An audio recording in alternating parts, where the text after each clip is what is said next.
Quando falamos a respeito dos fundamentos doutrinários, estamos falando daquilo que a Bíblia ensina de forma recorrente e que, evidentemente, precisa ser sistematizado. Então, tudo aquilo que nós temos recorrência, muita informação, ele deixa de estar só na categoria de informação, ser meramente informativo, e passa a ser ênfase. Quando falamos de doutrina, normalmente há um volume maior de ensino da palavra de Deus nesse assunto. E a aula de hoje é um assunto recorrente nas Escrituras. Eu quero falar não só sobre a repreensão, que é bíblica, mas quero dar um título que exalte um pouquinho essa orientação bíblica, a importância da repreensão. E o ponto de partida é o texto que Deus usou ao longo dos anos para chamar minha atenção para a bênção da repreensão. Salmo 141, 5. Eu vou ler a primeira parte do versículo, que diz assim: fira-me o justo, isso será um favor. Repreenda-me, e será como óleo sobre a minha cabeça, a qual não há de rejeitá-lo. Né? Essa expressão, isso me será um favor, as traduções mais antigas optaram por mercê, por bondade, por benignidade, né? Enfim, ele está falando de algo que é positivo, apesar de começar com um exemplo aparentemente negativo: fira-me o justo, isso será um favor, uma bênção, uma bondade. Repreenda-me, será como óleo sobre a minha cabeça, a qual não há de rejeitá-lo. O óleo falava da unção, falava de aprovação, era usado como perfume. Não há ângulo ou perspectiva em que o óleo seja visto como algo negativo. Isso imediatamente é associado à ideia da repreensão. Então, eu quero chamar a sua atenção para esse fundamento bíblico. Há uma espécie de ferida, fere no início, mas produz cura depois. Né? A Bíblia fala a respeito da repreensão, da disciplina que os pais devem praticar para com os filhos, e ela usa exatamente a mesma ideia, né? Exatamente a mesma analogia. No capítulo 12 de Hebreus, por exemplo, né, a Bíblia diz no verso 11, na verdade toda disciplina ao ser aplicada não parece ser motivo de alegria, mas de tristeza. Porém, mais tarde, produz fruto pacífico aos que têm sido por ela exercitados, frutos de justiça. Então, quando olhamos para a repreensão, ela inicialmente vai produzir tristeza. A própria definição da expressão fira-me o justo está falando de uma ferida, ainda que seja de amor, é uma ferida. Ela pode não parecer algo positivo, mas o resultado que ela produz, né, é cura, é restauração. Então, evidentemente, Davi não falava de uma ferida física, falava de algo emocional, do desconforto da repreensão. Né? Não conheço ninguém que ao longo da vida tenha dito: nossa, como eu gosto de ser repreendido, que me chame a atenção. Isso sempre gera desconforto, até mesmo dor, mas nós precisamos pensar no outro lado, no outro aspecto, a parte final do processo. Né? Então Deus me chamou a atenção disso de uma maneira muito especial no início do meu ministério, né? Através de ter usado pessoas que vieram trazer repreensões, algumas delas inclusive assim relutantes, dizendo: poxa, o senhor está numa posição de autoridade sobre a minha vida. Né? Mas Paulo vai dizer para Timóteo: olha, repreende, né, aos idosos como se fossem pais. Né? Isso não significa que o filho criança pode repreender o pai, mas um filho adulto pode, com todo amor, com muito carinho, né, devidamente apontar determinados erros. Então, olhando para as Escrituras, nós percebemos que todos precisamos ser ministrados através de outras pessoas. Né? Um exemplo para mim está lá em Êxodo 18. Deus falava com Moisés face a face, como um homem fala ao seu amigo, tratava de praticamente quase todos os assuntos, mas daqui a pouco chega o seu sogro, Jetro, né, e lhe oferece um conselho, o chama a uma ponderação dos seus atos, das suas medidas, do seu modelo de trabalho, e evidentemente, né, nós sabemos que Moisés não se movia contrário à direção de Deus. Deus aprovou aquilo. Muitas vezes Deus não faz questão de falar algo de forma direta, ele faz questão de usar pessoas, e é por isso que nenhum de nós, quando falamos da vida cristã, né, deveríamos caminhar sozinhos. Nós precisamos ter pessoas que falem na nossa vida. Precisamos não só do convívio, mas precisamos dar espaço para que haja pessoas que falem na nossa vida. Provérbios 18:1 diz: o solitário busca o seu próprio interesse e se opõe à verdadeira sabedoria. A pessoa que está sozinha, outras traduções diz: o que se isola busca o seu próprio interesse. É difícil você conviver com outras pessoas quando você só quer que as coisas sejam feitas da sua maneira. Você vai ter que ceder, você vai ter que ouvir outros não só suas opiniões, seus interesses, seus desejos, mas a Bíblia diz que tentar se isolar para fazer as coisas só do jeito que eu quero é se opor à verdadeira sabedoria. Então, eu e você precisamos entender a bênção que é caminhar próximo de pessoas que podem e deveriam ter a liberdade de nos corrigir. Então eu quero começar falando um pouco a respeito dessa ferida de amor, porque não é a única vez que a Bíblia usa essa expressão, né? Em Provérbios 27, por exemplo, nos versículos 5 e 6, nós temos o emprego dessa analogia. A Bíblia diz: melhor é a repreensão franca do que o amor encoberto. Leais são as feridas feitas pelo que ama, porém os beijos de quem odeia são enganosos. Então a repreensão franca, direta, honesta, sincera é melhor do que um amor encoberto. Aí eu amo, mas vou deixar isso velado, não quero criar situação. A Bíblia diz: leais são as feridas feitas pelo que ama. De novo, a alegoria da ferida aqui, e que está associada a quê? A repreensão franca. E diz: mas os beijos de quem odeia são enganosos. Então tem pessoa que aparenta amor e não se importa, às vezes até odeia. Mas aquele que realmente se importa, a Bíblia diz, ele vai repreender de forma franca, ele vai corrigir, ele vai procurar ajudar aquela pessoa com a qual, né, ela se importa. Então, eu tenho entendido na orientação bíblica que adular não leva a lugar algum, impede o crescimento espiritual de todo mundo. Olha o que diz o mesmo livro de Provérbios, né? Agora eu quero ler o capítulo 28 de Provérbios e o verso 23, que diz: quem repreende alguém achará depois mais favor do que aquele que só lisonjeia. Lá na frente, né, todo mundo vai descobrir que uma pessoa que só elogiou e nunca quis ajudar a corrigir nada, talvez não estivesse expressando esse amor, como aqueles que muitas vezes se indispõem, mas não por mera implicância. Eu sei que nós vamos ter que lidar ao longo da caminhada também com gente que é chata, que é implicante, né? Mas o ponto a ser destacado, nós não podemos interpretar uma repreensão, né, e a partir dessa repreensão feita por quem se importa, simplesmente só tentar jogar isso na conta de uma implicância. Precisamos reconhecer.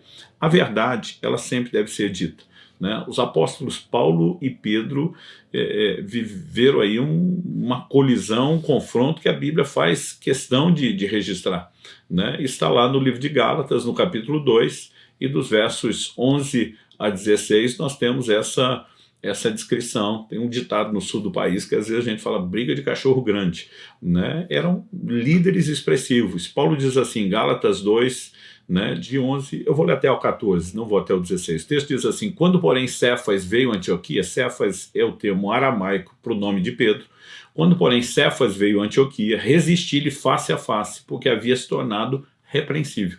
Então merecia ser resistido, merecia uma repreensão. Qual o contexto? Ele diz no 12, de fato, antes de chegarem alguns da parte de Tiago, ele comia com os gentios. Quando, porém, chegaram, começou a afastar-se e, por fim, separou-se, temendo os da circuncisão. Então, vamos lembrar que Pedro é o primeiro apóstolo que Deus usa para abrir a porta da pregação do evangelho aos gentios, lá na casa de Cornélio, né? Ele era alguém, vamos dizer assim, da visão aberta depois dessa revelação, mas nós sabemos que Tiago era um líder linha dura. Todo o tom de qualquer discurso de Tiago na Bíblia, inclusive na sua epístola, nos mostra isso. E o que Paulo está falando aqui nas entrelinhas sugere. Quando os discípulos de Tiago chegam, era a turma de Tiago, não era nem o próprio Tiago, Pedro deve ter imaginado, vai dar ruim. Essa minha liberdade aqui com os gentios não vai ser bem interpretada por eles. E a Bíblia diz que ele começa a se afastar e, por fim, ele literalmente se separou, com medo, temendo o comentário, a opinião, a crítica daqueles que eram da circuncisão. Verso 3 diz, e também os demais judeus se fizeram hipócritas. Outras traduções dizem, dissimularam juntamente com ele, a ponto de o próprio Barnabé ter se deixado levar pela hipocrisia deles. O desabafo de Paulo, o próprio Barnabé, não é só porque Barnabé era o seu amigo, colíder, mas Barnabé, gente, era o pastor daquela igreja de gentios, enviado por Jerusalém para pastorear aqueles gentios. Então, se ele não podia comer com eles, relacionar com eles, o que é que ele estava fazendo lá? O texto continua e diz assim, quando, porém, vi que não procediam corretamente segundo a verdade do evangelho, eu disse a Cefas na presença de todos, se você que é judeu vive como gentio e não como judeu, por que quer obrigar os gentios a viverem como judeus? Né? E aí o confronto foi direto, foi em público, né? Porque Paulo diz, não procediam corretamente segundo a verdade do evangelho.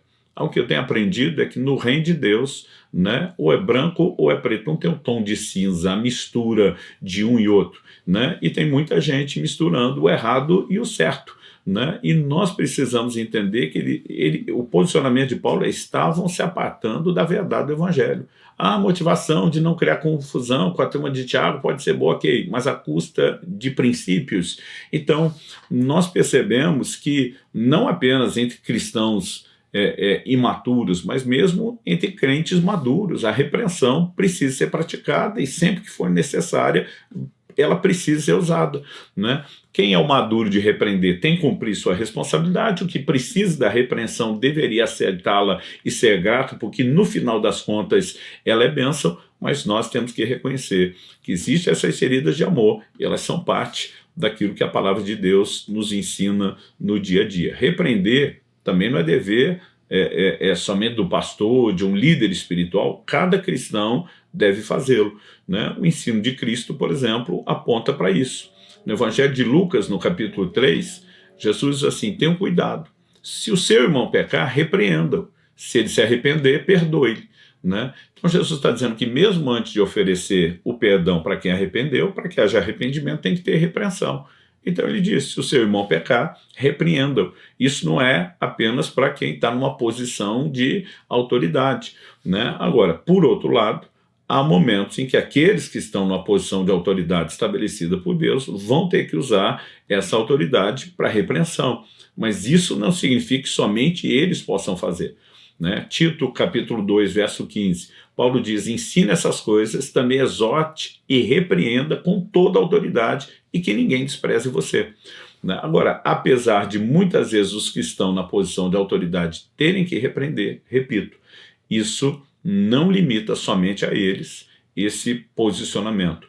Todo crente, todo cristão deve aprender a corrigir seu irmão quando esse falhar, né? É parte do convívio da fé, né? De um relacionamento sadio e que promove a saúde espiritual. Então, por exemplo, você lê no livro de Hebreus, no capítulo 3, nos versos 12 e 13, o seguinte: tenham cuidado, irmãos, para que nenhum de vocês tenha um coração mau e descrente, que o leve a se afastar do Deus vivo.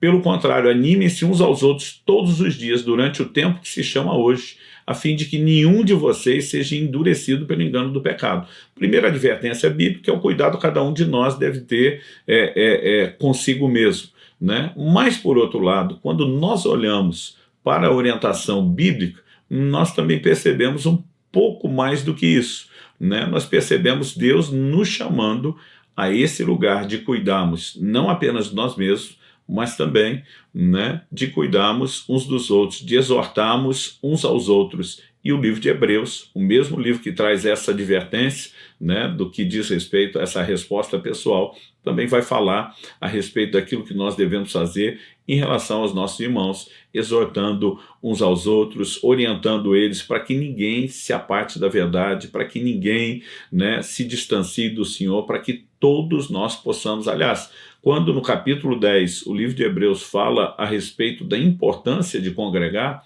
ele vai falar sobre isso, né? Por exemplo, Hebreus capítulo 10, verso 25 diz: não deixemos de nos congregar como é costume de alguns, pelo contrário, façamos admoestações, ainda mais agora que vocês veem que o dia se aproxima, né? Então, quando a Bíblia fala sobre fazer admoestações, o que é que significa isso, né? Fazer admoestações. Essa palavra significa, né, literalmente, né, você instruir, você exortar, ou seja, nós estamos falando de correção, nós estamos falando de repreensão, e é parte daquilo que Deus espera de nós. Então, além do cuidado pessoal, nós precisamos ajudar uns aos outros, né? Que Deus nos livre de que haja em nós o espírito de Caim, que quando Deus pergunta: cadê seu irmão? Ele diz: acaso sou eu o guardador do meu irmão? Então, eu já abri o assunto antes, mas quero destacar de forma mais específica quem pode repreender. Já falamos que não precisa necessariamente ser só um líder espiritual, mas que os irmãos devem fazer isso em preocupação com os seus outros irmãos na fé. Mas quando encorajamos os irmãos a praticarem o princípio da repreensão entre eles, nós corremos o risco de sair de um extremo, que ninguém pode repreender a não ser um líder, e ir para o outro. Qual é o outro, né? Não é qualquer um que pode chegar e repreender alguém. é necessário ter uma certa maturidade. Então ele não precisa de uma autoridade instituída, mas ele precisa de uma certa maturidade para isso. E há critérios bíblicos para isso que também precisam ser mencionadas, né, pela gente aqui nessa aula. Um deles está lá em Romanos, no capítulo 15 e 14, onde o apóstolo Paulo, pelo Espírito de Deus, diz: eu mesmo, meus irmãos, estou certo de que vocês estão cheios de bondade, têm todo o conhecimento e são aptos para demonstrar uns aos outros. Então ele vai dizer: olha, eu creio que vocês, irmãos, estou certo que vocês são aptos para demonstrar. Por que são aptos? Porque estão cheios de bondade e têm conhecimento. Então, não apenas na hora da correção, não estão apenas emitindo uma opinião, um ponto de vista, tem conhecimento bíblico sobre o que está falando, mas tem também a maturidade, estão cheios de bondade. Não é a correção pela correção, a treta pela treta, como diriam alguns, mas um coração cheio de Deus, né, disposto a derramar o melhor. Agora, não só temos pessoas certas, no sentido de não precisa estar investido de autoridade, mas tem que ter uma certa maturidade, como a Bíblia também nos orienta uma forma correta de fazer. Dessa forma correta, que nós podemos falar a respeito de várias coisas, eu quero começar citando 1 Coríntios, capítulo 4, verso 14, onde Paulo diz assim: não escreva essas coisas para que vocês fiquem envergonhados. Pelo contrário, para admoestá-los como a meus filhos amados. Então, ao usar a expressão admoestar, Paulo de novo está falando de correção, mas ele diz: eu quero fazer isso como a filhos amados. Né? A Bíblia diz que o pai corrige o filho a quem ama. Né? E há vários momentos onde Paulo vai dizer: olha, eu estou falando com vocês como a filhos. Né? Ou seja, eu não estou simplesmente querendo dar uma bronca, eu quero o melhor de vocês. Né? Eu quero ver cada um de vocês. Aliás, Paulo também escreveu isso em 1 Tessalonicenses 2, versos 11 e 12. Vocês sabem muito bem que tratamos cada um de vocês como um pai trata os seus filhos, exortando, consolando e admoestando vocês a viverem de uma maneira digna de Deus, que o chama para o seu reino e glória. Né? Então, tratar como filho. A gente quer o melhor do filho, a gente tem que corrigir o filho para que ele viva o melhor, mas existe sempre uma expressão de amor, né? Aquela atitude de quem realmente se importa.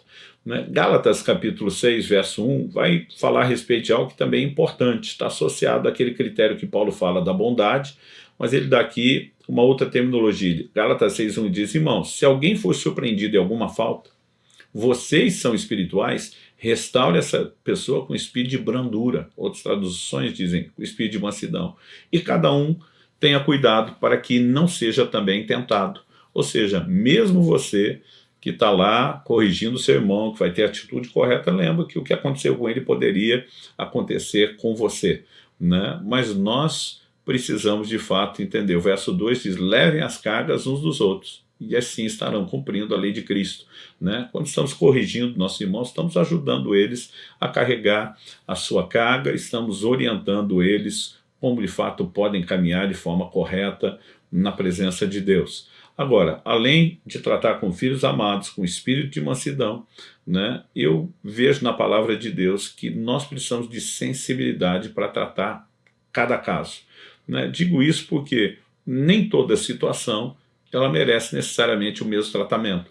Em 1 Tessalonicenses 5,14, Paulo diz assim: também exortamos vocês, irmãos, a que admoestem. Então Paulo está admoestando para que eles admoestem outros. Né? Exortamos vocês, irmãos, a que admoestem os que vivem de forma desordenada. Mas ele vai dizer: consolem os desanimados, amparem os fracos e sejam pacientes para com todos. Né? O que ele está dizendo? Quem está vivendo de forma desordenada tem que ser exortado, mas o desanimado tem que ser consolado, e tem gente que faz o contrário, ele exorta o desanimado e consola o que está lá vivendo a vida desordenada. Né? Então ele está dizendo: ampare os fracos estão precisando ser amparados, mas agora ele diz o que vale para todo mundo: paciência, pegando outros textos, amor. Né? Mas evidentemente nós precisamos ter essa sensibilidade. A pessoa está desanimada, precisa de consolo, está fraca, precisa de amparo. Agora, está vivendo de forma desordenada, desalinhada com a palavra de Deus e a doutrina, então, evidentemente, aí sim, exortação.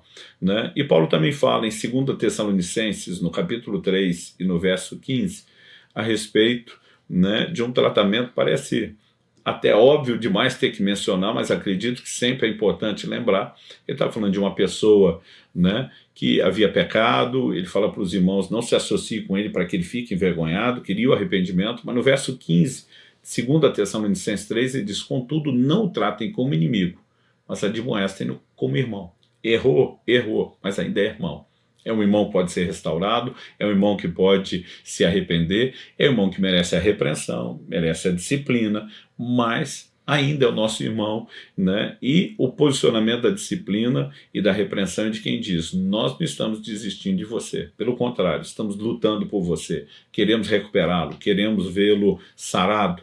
Agora, depois de dizer tudo isso, em primeiro lugar, eu destaquei as feridas de amor. Em segundo lugar, quem pode repreender, né? Em terceiro lugar, eu quero falar sobre a forma de ver a repreensão, porque a Bíblia nos chama a ter a ótica correta a respeito disso. E o texto que eu quero citar para começar a falar a respeito dessa ótica correta é Provérbios 10, 17, que diz: o caminho para a vida é de quem guarda o ensino, mas o que abandona a repreensão anda errante. Evidentemente que o primeiro sentido de abandono à repreensão, né, está falando do ensino já dado, né? Mas a pessoa que não guarda o ensino, o oposto do primeiro, que pegou o caminho para a vida, ele ainda é repreendido para voltar a guardar, mas ao abandonar a repreensão, ele vai andar errante. Infelizmente, tenho visto muita gente que abandona a correção e não percebe que está errando, não só por já ter desviado do caminho certo, mas agora, ao jogar fora a possibilidade de conserto. Nós precisamos ter um coração ensinável, né? Precisamos ter essa capacidade e humildade de permitir que outros falem na nossa vida, de considerar, de ponderar, né? Evidentemente, já ouvi pessoas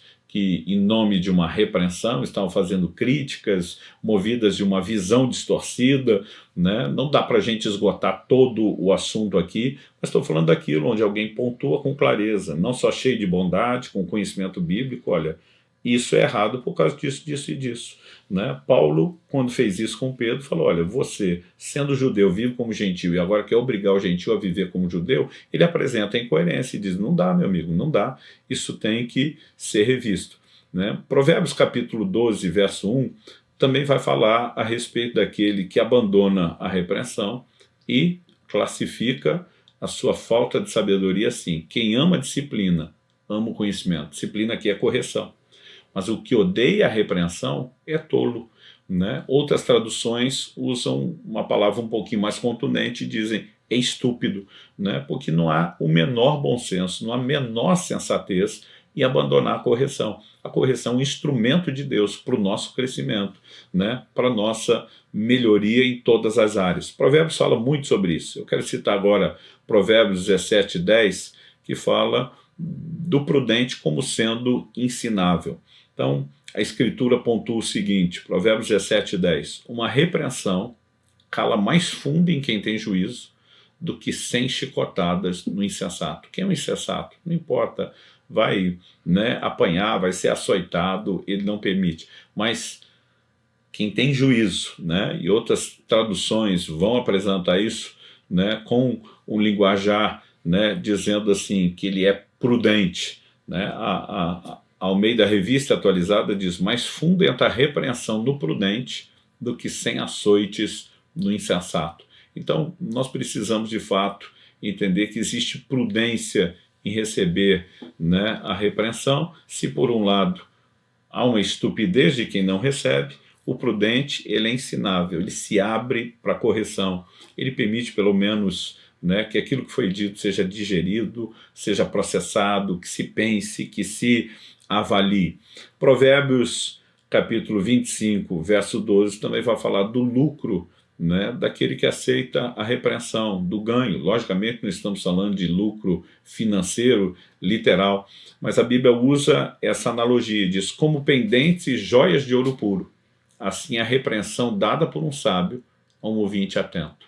Então nós estamos falando da repreensão que vem do sábio, da pessoa que tem conhecimento, tem posicionamento correto, de fato quer ajudar, né? Mas a Bíblia diz, ela é dada pelo sábio a um ouvinte atento. É aquele camarada que é ensinável, presta atenção, né? Então ele vai lucrar com isso, como pendentes e joias de ouro puro. Está falando de coisa de valor. E a repreensão, ela precisa ser vista como algo de valor. Por quê?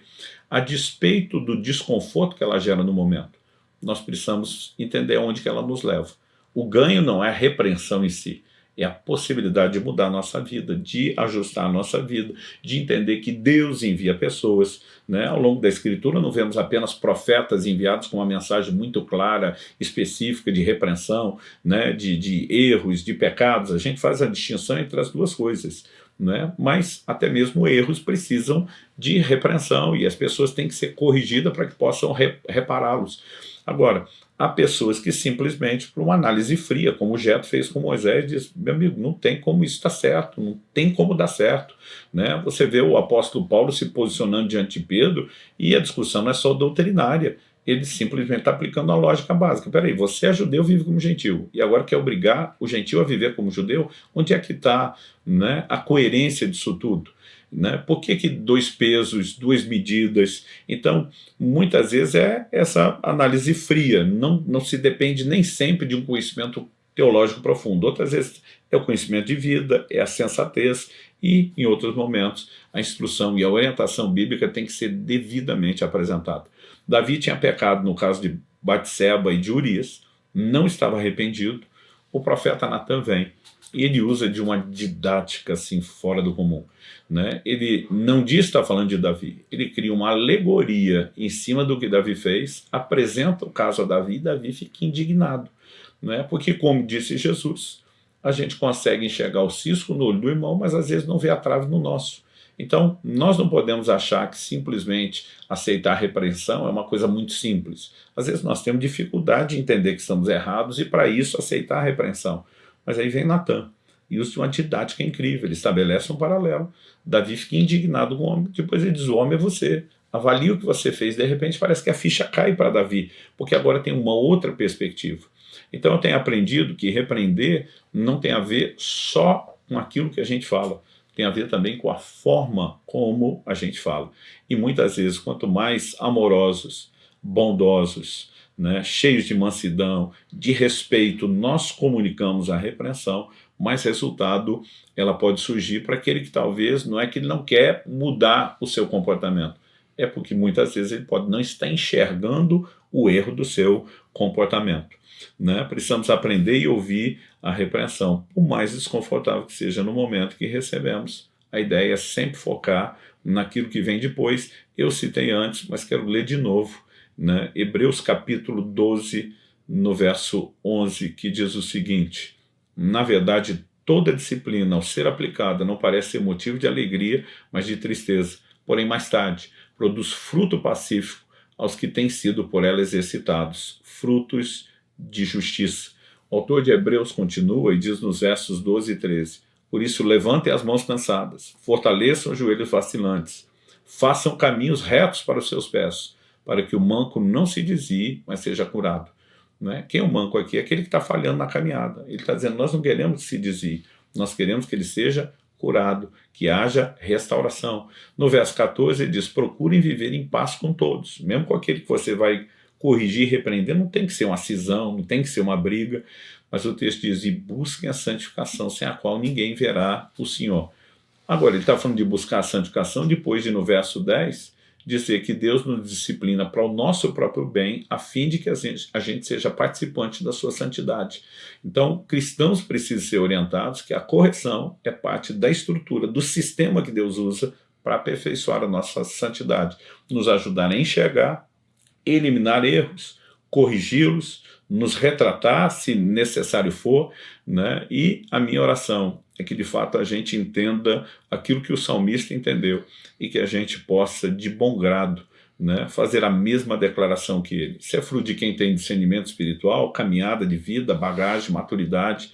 Mas eu volto no Salmo 141:5, que eu li no início da aula: fira-me o justo, isso será um favor, ou bondade, benignidade. Repreenda-me, será como um óleo sobre a minha cabeça. Assim como o óleo da unção nos capacita a fazer a obra de Deus, a correção também nos capacita a funcionar melhor.